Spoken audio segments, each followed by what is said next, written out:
સદગુરુ સૌને જય મહારાજ। સંતરામ મહારાજની પવિત્ર જ્યોતના ચરણોમાં સાદર વંદન કરું છું।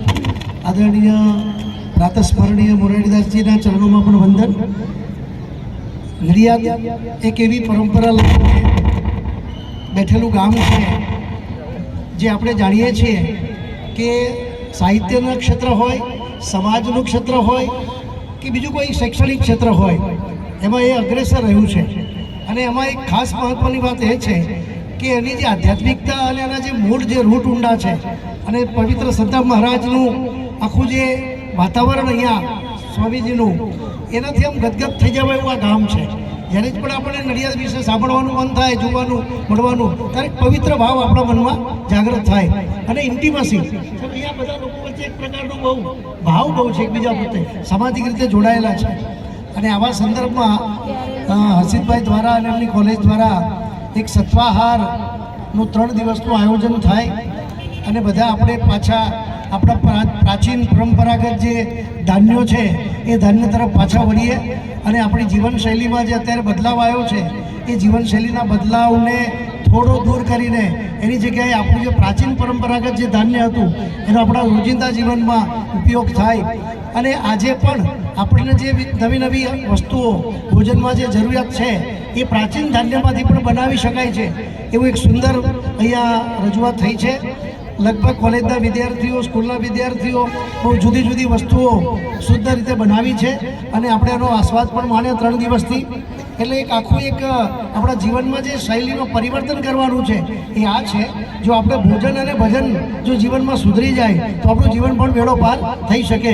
એટલે આ ભોજનની જે સાત્વિકતા છે એ આપણું જે મૂળ ઓરિજિનલ અને આપણા યશસ્વી પ્રધાનમંત્રી શ્રી નરેન્દ્રભાઈ મોદી સાહેબે આપણને મિલેટ્સ વર્ષની એક સૌથી મોટી ભેટ આપી અને આપણે મિલેટ્સ તરફ પાછા વળ્યા, આપણા જે શ્રી ધાન્ય એની તરફ આપણે પાછા વળ્યા।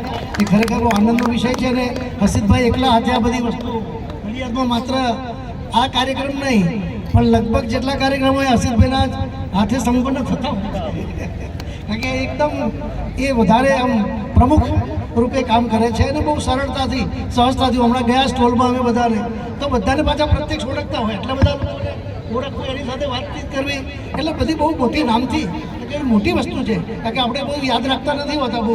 અને જ્યારે આવી જગ્યા ઉપર હોઈએ ત્યારે આપણે બહુ સહજતાથી, સરળતાથી એની સાથે વાત કરવાનું આપણને બહુ ફાલવે તેવું હોતું નથી, પણ બહુ સહજતાથી, સરળતાથી એ અનાથ આશ્રમની બહેનો હોય કે પછી કોલેજની દીકરીઓ હોય કે પછી બીજા ભાઈઓ હોય ને 8મા ધોરણનો કોઈ દીકરો બહુ સરસ મજાનો પૂડા બનાવતો હોય, બધું આમ આપણને આનંદ થાય। અને આખું નગર અહીંયા 3 દિવસથી બહુ સરસ રીતે આમ હિલોડે ચડી હોય એવું આપણને લાગે, એક જુદા પ્રકારનો મેળો એનો આપણને અનુભવ થાય। આ ખરેખર કાર્યક્રમ બહુ સુંદર રહ્યો, અહીંયા મને આવવાનું થયું એનો પણ હું આનંદ વ્યક્ત કરું છું।